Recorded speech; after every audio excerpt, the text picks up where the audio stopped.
Welcome to Book Carnival. My name's Anne, and tonight we're going to welcome Nick Petrie, who should be the one up here on view.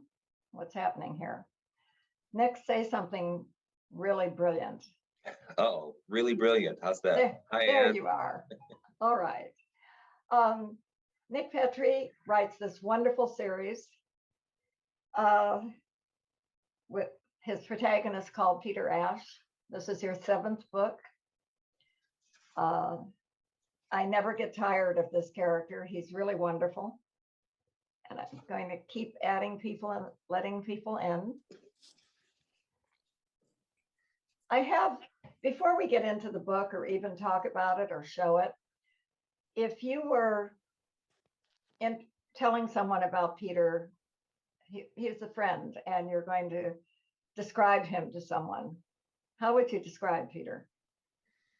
How would I describe Peter? Well, so it depends. That Peter at the beginning of the series is a little different than the Peter that we're seeing now. So Peter has evolved a bit over the course of these books. At the beginning, he's been out of the Marine Corps. He's been serving in Iraq and Afghanistan. He's been out of the Marine Corps for just over a year, and he's been living up in the mountains because his post-traumatic stress is so bad, the claustrophobia that comes from that is so bad that he can't be inside for more than a few minutes. And so he's been living in a tent or a sleeping bag or in his truck because he can barely go into the grocery store to get supplies. So he's pretty damaged, but he's also somebody who's pretty determined to move his life forward in a way and to help the people that matter to him. And that part hasn't changed at all. So what we watch Peter's process and his progress in his life from being the guy who really can't really function at all in normal life to someone who has found love. He's made some friends. He's making progress, and I guess that's part of what's interesting to me about Peter is that he is trying to figure his life out like the rest of us, and it's not perfect. He's not particularly good at it, but he's trying, and I guess to me that's the important part. Yeah. Anyone that is signing in, please mute yourself. I find that every book is a surprise to me, a good one. Joyce, we keep seeing you for some reason.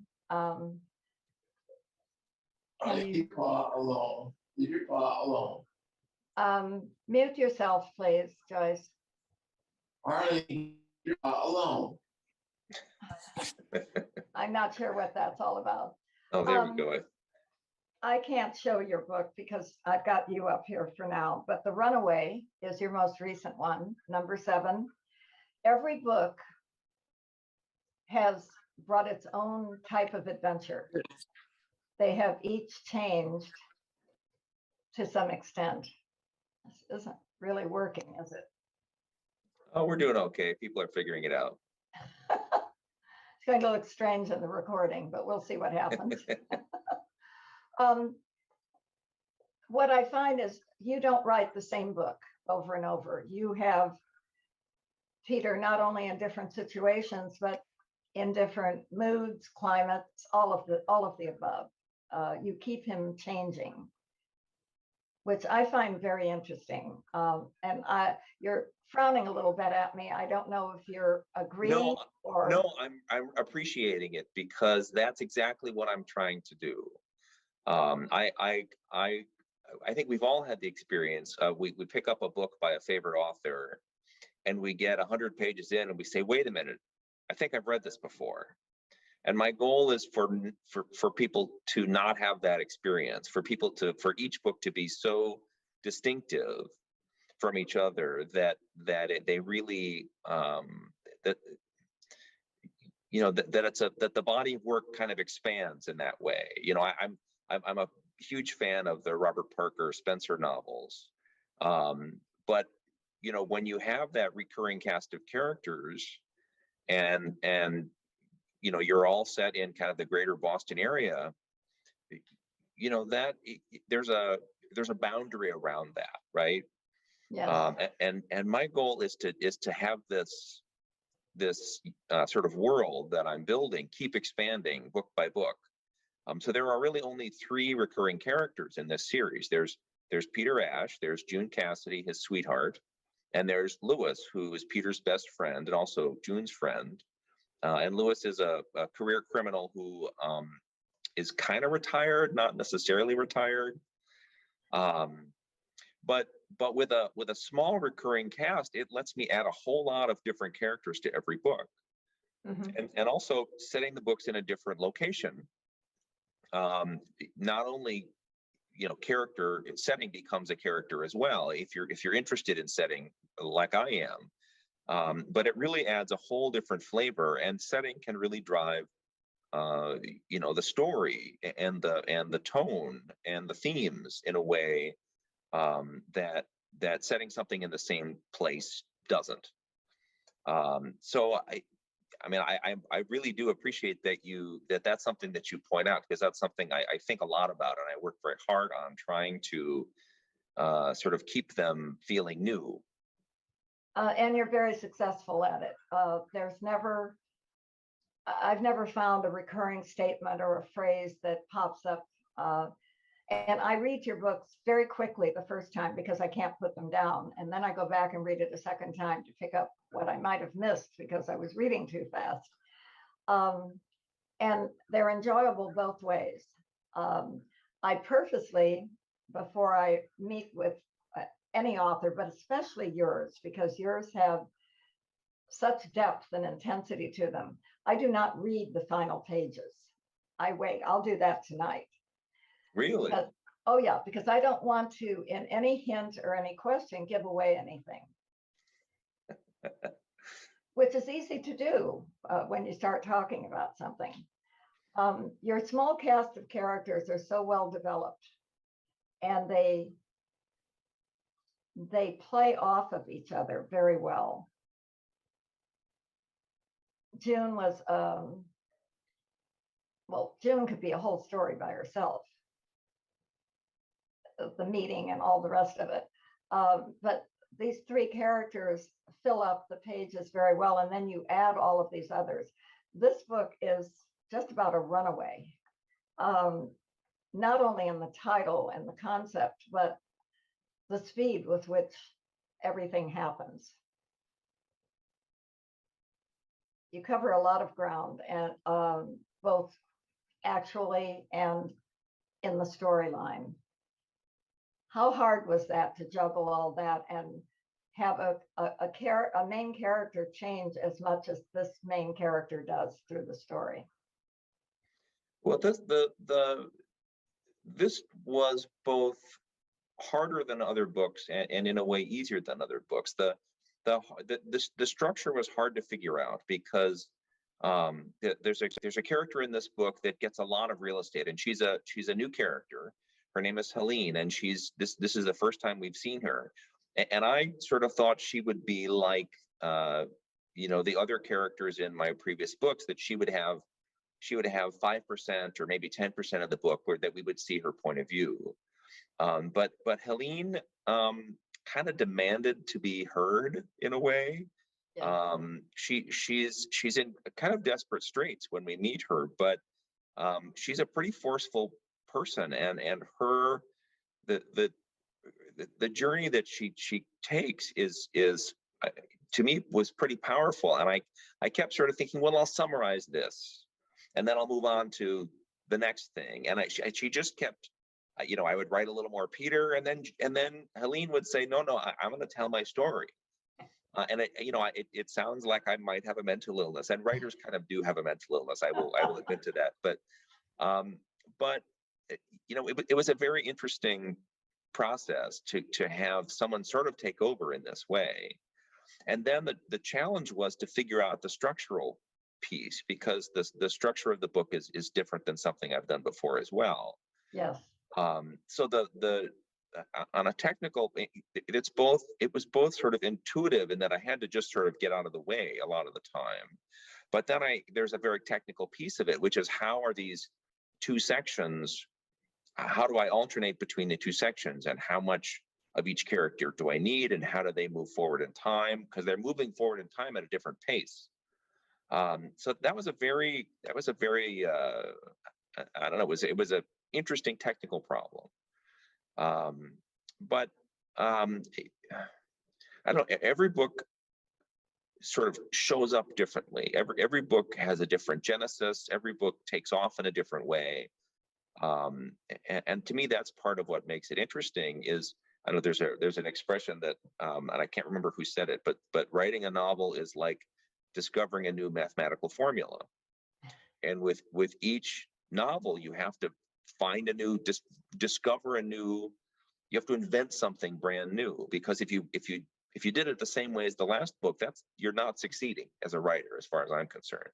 I know there are plenty of writers who have a rough formula they stick to, and again, if that's what works for you, that's great. That's just not something that works for me.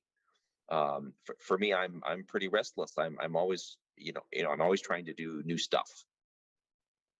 Well, you certainly achieved it in this book. You do in every book, but this one to me was exceptional because you took a character that I thought was going to be very small and grew in so many different ways throughout the storyline.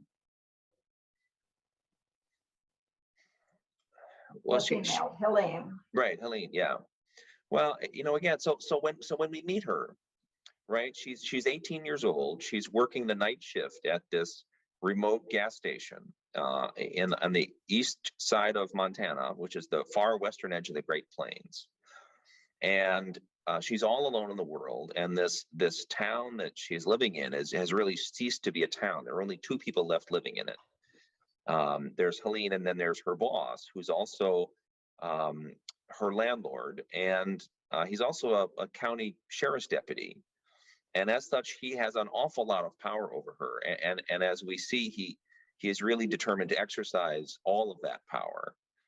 And Helene is getting increasingly desperate, and she realizes that she needs to get out of there, but she has no way to do so.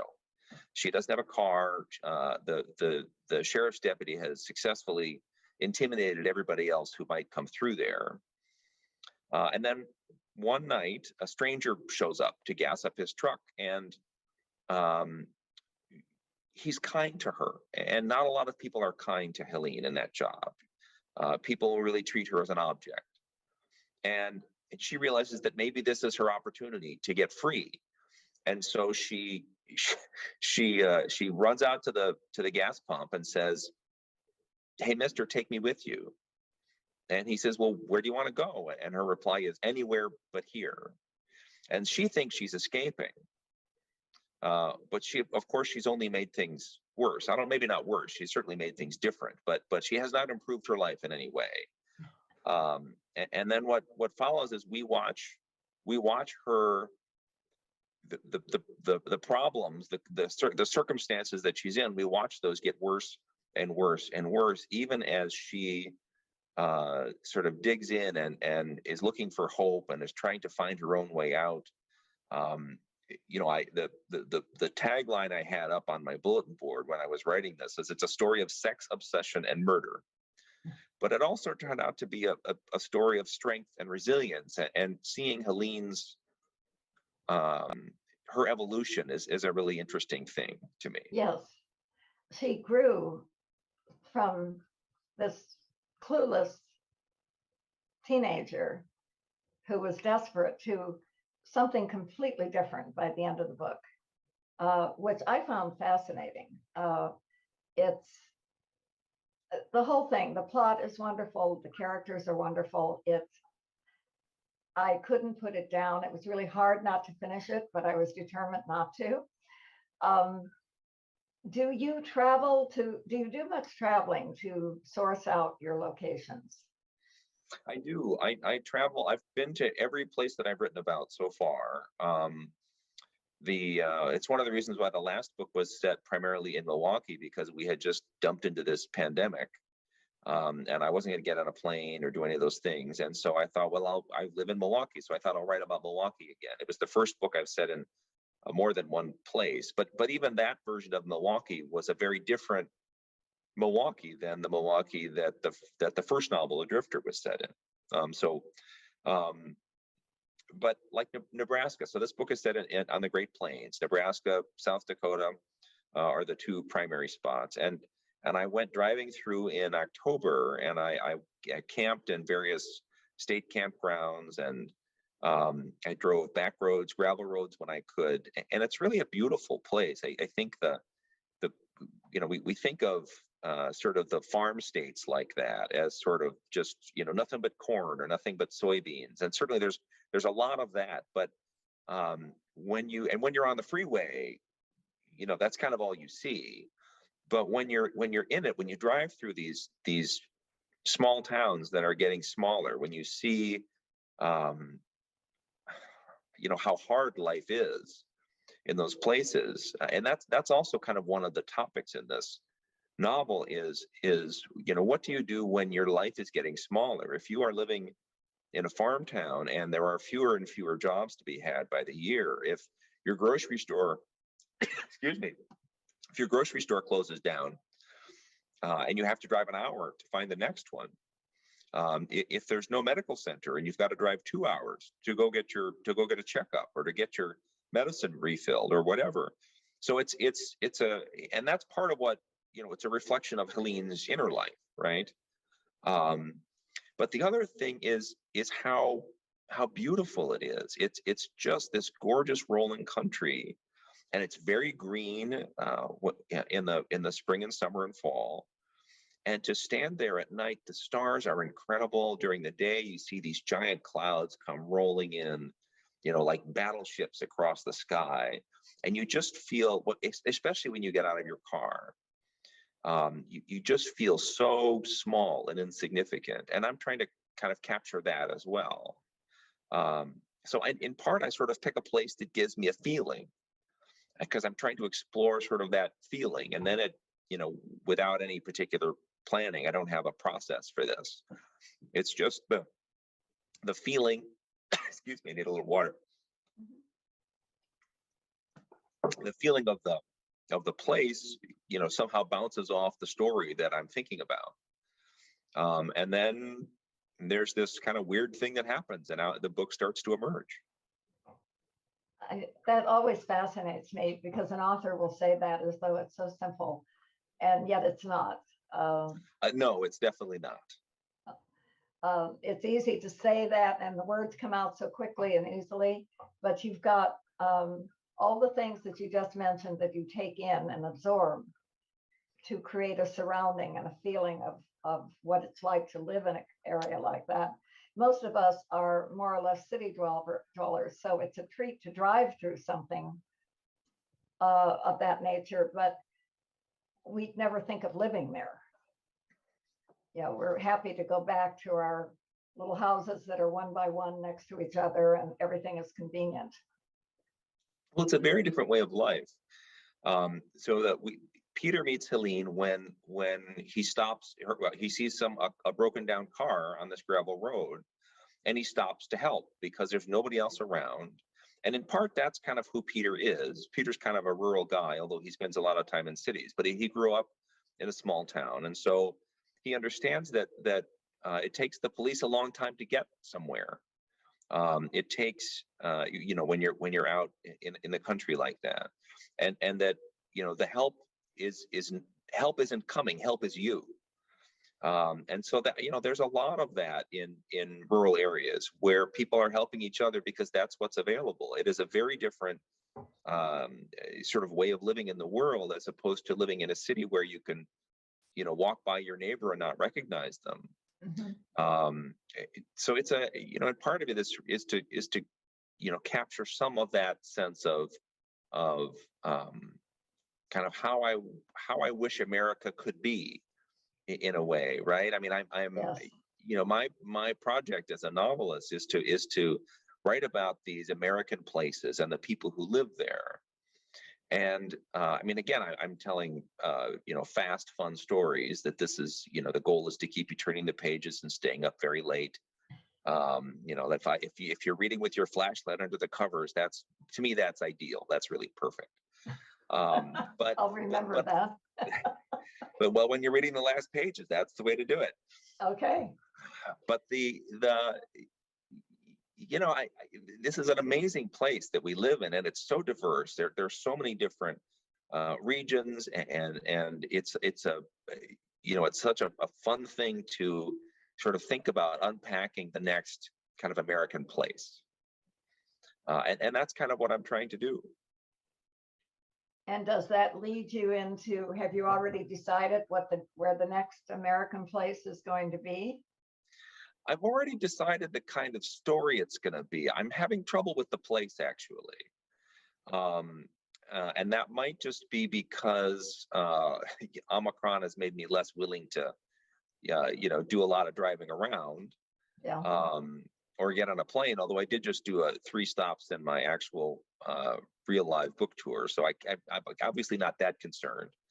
But that was mostly because a couple of booksellers said, "Would you please come? Because we really want authors in our stores." And, you know, as you know, I'm a big fan of the independent bookstores. And so I feel like my obligation as a writer is to help support those bookstores that help support me. So I was able to talk my publisher into buying a couple of plane tickets, but I think they would have preferred that I had just stayed home. Yes. Well, we would have loved to have had you too, but you're going to get people are going to get a bigger glimpse of you this way, because we're still being extremely cautious out here. I think it's moving west, the reduction of problems, but it isn't here yet. So you really wouldn't have wanted to come to California, much as we would have liked to have had you. Well, California has a very different attitude about these things than Arizona, for example, which was one of my stops, and Texas. You know, they have their own attitudes towards these things, and California is a different take. And you know, it's why we have different states and different takes, and that's all fine. But I'll get to see you in person again, I'm sure. Oh yes. Well, we're going to plan on next year. You know, it can't go on forever. No, or it cannot. We'll get so used to it, we just will be living anyway, so we won't be paying much attention. What are your plans? Are you ready to talk about the next book, or is it still just up there forming? Well, I have a little bit of it. I don't have as much of it as I'd like. I can tell you that it's going to be so. You know, Lewis is in a lot of ways, he's Peter's best friend, and he's also he and Peter are sort of doppelgangers of each other in a way. They're a lot alike. They're very different. But Lewis is often stepping into Peter's world to help. And so in the book I'm working on now, Peter is stepping into Lewis's world. So we're going to learn a lot more about Lewis. We're going to see Lewis's life much more closely. We're going to learn about Lewis's past a little more.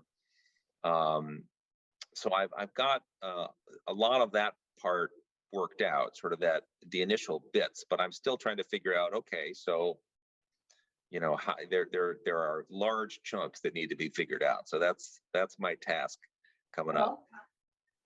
Good work for you. What else do you want to tell us about The Runaway? What else do I want to tell you about The Runaway? I don't know. It's a funny thing to talk about a book. I often don't know kind of what's driving me about a book until I'm done, until I do the part where I'm getting ready to do a book tour and I'm getting ready to talk about the book. I have to actually think about the book. So writing the book is kind of a different process than sort of figuring out what the book is about to me. I mean, it's not the story, but sort of why this book for me. And I've always, it's always unexpected to me. At the end of the book, I realize I'm trying to figure something out in my life, or I'm trying to convey some piece of my experience that I'm trying to understand. And in this book, I realized that in a way, it's not about COVID in any way. There's not a single mention in the whole book. Thank you. But yeah, I'm not interested in reading about it. Although I will tell you about, I read my first book with COVID in it, and I was really impressed. And I didn't know it wasn't about COVID, but let me come back to that. Okay. But so I realized that this I was writing this when I was beginning this when we were still months away from a vaccine. We didn't know if a vaccine was going to happen. We had no idea how life would go. And I realized I'm trying to describe my own isolation, my own sort of helplessness in the face of this kind of overwhelming obstacle, right? So, I am trying to, the strength and resilience I've given Helene is the strength and resilience I'm trying to find in myself to kind of put one foot in front of the other, the way we're all doing. So it was a funny thing to sort of realize I actually was kind of writing about my experience of COVID in a way. And I think it was kind of unexpected to me to sort of have that understanding. Makes me wish we could all be a writer and have some way of releasing that, because I think we all went through so much tension and still are to a certain extent. Oh, yeah, we are. Yeah, and we still don't really know how this is going to end, and we tell ourselves the story that we need to hear, I guess. But it's something that I don't think any reader would ever think reading this book. They would ever say, "Oh, this is his take on his personal COVID experience." No, they would not. No. But it's always interesting to me to talk to writers about kind of what's behind the thing that they're doing and where does it come from. And so that's kind of where it comes from for me for this particular book. And you were going to mention the book that you read that had COVID in it and surprised you. Oh, Michael Connelly's book. The Dark Hour. No, it was a Lincoln Lawyer book. It was the one before The Dark Hour. Oh, okay. Where he goes to, he's in prison. He has to defend himself from prison. And I'm a big fan of Michael Connelly, as everybody is. He's so good at what he does that it's hard to for me, it's sort of hard to think of him as a writer, because it seems so effortless and the language is so clear. He has that newspaperman's style, which is almost no style at all, right? Yes. And it's like it flows like water. And there's a bit in this book where the main character is in prison and suddenly, and we're almost toward the end of the book when suddenly there's a little mention of this thing in China on the news. And then the friend who works in his law office comes in wearing a mask, and we realize that he's in prison at the beginning of COVID. Okay. Right. Very and subtle. So yes. And he doesn't tell us how bad it is. There's no, but we as a reader, it ratchets up the tension immensely because he's stuck in jail. And so it adds all of these stakes for him to actually, it's not just that he's gonna, spend some time in jail for a crime he didn't commit. It's that he's probably going to die in jail of COVID. And we all have probably a vivid enough imagination to imagine what that might be like. Mm-hmm. And it was so subtly done, and it was such a genius move. Just the way it sneaks up on you, just the technical bits about the way he did it. And I already have a huge appreciation for Michael Connelly, but it just blew my mind. It was just like, I was really, really impressed. So that was that's the one that I've read. And actually my wife, Margaret, read Jodi Picoult's new book, which is also a COVID book, which she enjoyed, but had to put down from time to time because it was kind of hard to read. Yes, it is. But all good writing. We're getting a lot of good writing out of this because people were staying a little closer to home, and some could focus more, Right. and some couldn't at all, from what I've heard. I've gotten different impressions from different authors that I've spoken with. And that's how it affected all of us. Some of us were more productive than others. And I just sort of wanted to crawl into a hole and wait till it was all over with. Make it a little bit more better. I'm not sure what that was. I think we're going to open it up. I'm not getting any questions on the chat box. I'm going to put it back to gallery view, and let's see if we can get some questions from other people. How's that? You bet. What have you got, folks? What are your thoughts? Yeah, let's get some comments in here. Oh, chat. You have to unmute yourself first. Let's do that and see what kind of questions you can come up with. It's a challenge. Okay. I know they all love it. The other thing that Nick was so nice about doing was we sent the books to him, and he has signed all of them and dated them. So there are plenty of nice signed, dated copies at the store ready for you to gobble up. That was very kind of you to do. And he lugged these 2 boxes down to the shipping place by himself. But as I mentioned, it means all the difference in the world to the customers to have the author's actual signature in there as opposed to a book plate. Well, I always like doing it. I don't know. It's probably just my ego, but there's something that's lovely about a giant stack of my books that I get to, sign, and I know that each of them are going to find a home, and it's a lovely thing to do. I think there are a lot of writers who are becoming their own shipping clerks these days. Yes. Who are, I bought a whole bunch of tape, and I a couple of black Sharpies, and we're all good to go. I do have to say that the authors have been very cooperative about this, and I've explained to them how much more it means to the customer, to the buyer, they love your book, but it means even more when that signature is in there. It's just something special about it. It makes it more personal. Well, and this is what independent bookstores have that the Evil Empire does not.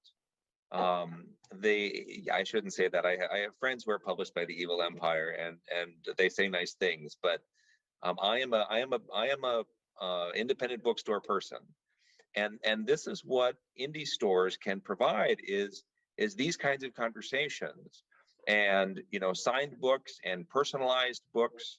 I get calls all year long from people who say, "Hey, will you sign my book to my brother Ted? My sister's turning 50. Would you, can you sign a book to her?" And I'm so happy to do it. And it is something that we can provide that is unique. And as well as these conversations, I'm so glad to hear that you're archiving these, because I think that's a really rich record of what your store does. Well, it's been a wonderful transition. And as I said, one of the women who's been very involved in the book club is much more technically savvy than I am, and has helped tremendously with this. And all I have to do is record them and take good care of them until they get transferred over to a flash drive. But I'm really excited about it because it is going to benefit the authors that we think so much of, because people can see them who weren't able to tune into this, or who, for whatever reason, don't want to do Zoom, but they don't mind going to a program like that and looking at something that's been recorded. And, Right. and I'm delighted that it's working easier than I thought. And I've seen a few of them already, so I'm really pleased with how it's developing. So it's a new direction that Book Carnival can go and have their name out there and help. And it helps with authors because you're exposed to more people that way than would necessarily know that you were doing this event tonight. Right. No, I know other bookstores that do this, and there are hundreds, if not thousands, of views on some of these, because if you are like me, you discover something, and you go, oh, I'm gonna dive down, okay, I'll watch this person, and oh, I like that book, and so I'll watch this person, and before you know it, you've seen 25 of these. Yes. I confess to being a somewhat obsessive person, and it's a wonderful thing that it's a giant resource for people who are real book lovers, and so I think that's a wonderful thing. Well, thank you, and we're having fun with it.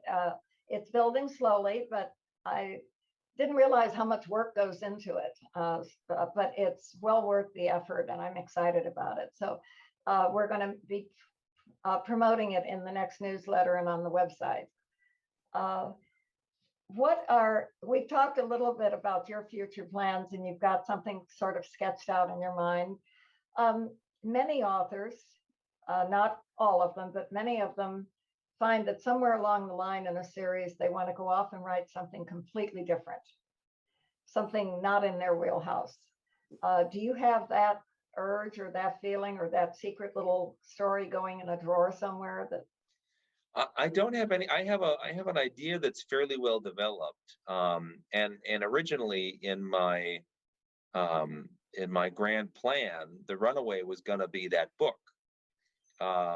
But then COVID hit, and my publisher, said, we really are big fans of Peter Ash, and it didn't seem like a time to take that kind of risk. Mm-hmm. And so I wrote the Runaway, but in a way, the Runaway is a bit of a departure from my usual the way I work. And then I sort of thought to myself, well, then the next book will be will be this standalone project. And my publisher said, no, this book is way too good. We really like this book, and we really would like you to follow that up with another Peter Ash. So I am trying, and it's, again, the writing is on the wall here that this is what they like, and I don't think they know how much they might or might not like something that they don't know. So publishers are sort of like television executives, right, or film executives, in that they'd rather go with the sure thing. They're not quite sure why things are successful. Often the people who make a lot of decisions are the money people and not necessarily the creative people. Right. Oh no. So it's if I'm going to write this standalone book, I think I'm going to have to do it sort of as a side job, right? It's I'll have to have an affair with this other book. That's right. So I'm, in part, I think part of why this book is giving me a little bit of trouble is because the current book is because I still am thinking a little bit about this other book. And so what I think is going to happen is the standalone that I was thinking about is probably going to show up in this Lewis book in a way, because I was planning to write kind of a more pure crime novel. But what is Lewis, right? Except, a little more pure crime. So I think some of those juices are finding their way in. So it's kind of interesting. I just have to sort of give in, I think, and just sort of be like, okay, here it comes. Whatever happens is going to happen. I'm at the process. I'm still trying to sort of control the thing, and that's just not the way to do it. No, because you'll mess up all that good thinking and plotting that you do naturally. Each of your books, though, have been that way. They're not just following in order. They have a little bit of a continuing thing, of course, especially now with his partner and with Lewis. But your books, like this one, are very different from each other, which is what makes them so interesting, and yet still page turners, just truly page turners. And I know that's a well-worn phrase, but it's true with your books. Well, thank you. I've gotten a lot of messages with this book already. It's only been out for a week, and I've gotten a lot of messages from people saying, I read it in a day. I read it, I started it at night and I finished it the next morning, Yes. which again, for me is high praise. The other thing that readers really respond to with these books is these characters and their relationships, as you said. The way that the relationships to each other, and I'm interested in character for a lot of reasons. I'm just interested in people in particular, but I think if you really care about the characters, that a thriller is just so much more thrilling because it becomes much more important to you as a reader if you really like or identify with or feel sympathy with those characters. You know, I mean, I want you to shriek in horror. I want to break your heart. I want to mess with your emotions. I mean, that is my job as a writer. Yeah, you do it very well. No, you can't help but become invested in what they're doing. The motivations of all three of your main characters are heartwarming and exciting and thrilling and add so much dimension to the book. And then you add all of these new characters with each one, which you do remarkably well because it's not hard to keep track of them. There are some books that I read that are excellent, but I have to go back and say, no, where did this one come from? Or that's whose name again? That doesn't happen with your books because the people are so strong. Well, I think about that a lot, and there are a lot of ways to do that they're kind of simple techniques. I realized with one book that every character's name started with the same first letter. And like, you can't do that. It's too hard. It's too complicated. So then I had to go back and change a bunch of names. But just to have that realization, right? And the other is that just like plays, right? Characters have a look and a feel. And so they need to look and appear different from each other as well. If you can describe them vividly enough, that helps them kind of leap off the page as well. Yes. So, and again, I know there are any number of excellent and successful authors who it's all about less is more. And I think that's always, you certainly don't want to do too much, but I think I need more than a short haircut and a flannel shirt to tell you who somebody is. I agree. We just have a group of people that are so entranced with what you're saying. I guess I'm not going to get any questions out of them. Either that or they're napping. They could be napping. Let's not discount that. No, I don't think so. They just haven't unmuted themselves. I can't thank you enough for this. I can't wait till you're in the store. Likewise. Because that's even more special. And we'll hope that the next book, which I assume is roughly a year again. Yep. Okay. I hope that could happen, but whether it does or not, we'll certainly be back doing this, if nothing else, because your books are too good to miss and too good not to be discussed. Well, I really appreciate that. Thank you. And it's nice to see you.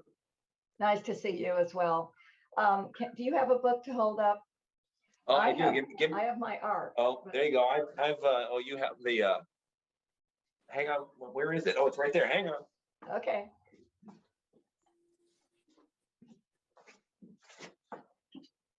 Sorry, it's been a long day. I'm not tracking. See, that looks much better. There That's you go. the finished product. And that's what we have in the store, signed by Nick Petrie himself.